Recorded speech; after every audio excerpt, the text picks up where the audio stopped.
ছোট ভাই, এটা তুই কি ভয়েস দিলি? পুরা টিকটক কাঁপাই দিলি। সবাই ভিডিওটা দেখেন আগে। যেই দেশে ধর্ষকের পক্ষে উকিল পাওয়া যায় ওই দেশে পইরা লেখা জজ হয়ে কোনো লাভ নেই। মুসলমানদের দেশে নেতা হইয়া যদি আলেমদেরকেই বন্দি করে রাখতে হয়, ওই দেশের রাজনীতি করে নেতা হইলে জনগণের জন্য কোনো ফায়দা নেই। ৯৫% মুসলমানের দেশে যদি মুসলমানদের কষ্টগুলাই তুলে ধরা না যায়, ওই দেশে নামি দামি সাংবাদিক হইয়াও কোনো লাভ নেই। বলি জাকাত না দিয়া সুদ খাইতে খাইতে দেশটারে করছো ছারখার।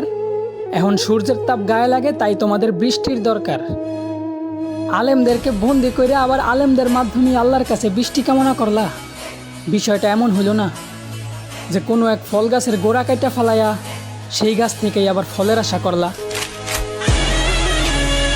কি ভাই, যদি ভিডিওটা ভালো লাগে থাকে তাহলে অবশ্যই ভিডিওটা শেয়ার করবেন। আর ছোট ভাই, তোমার জন্য দোয়া ভালোবাসা রইলো।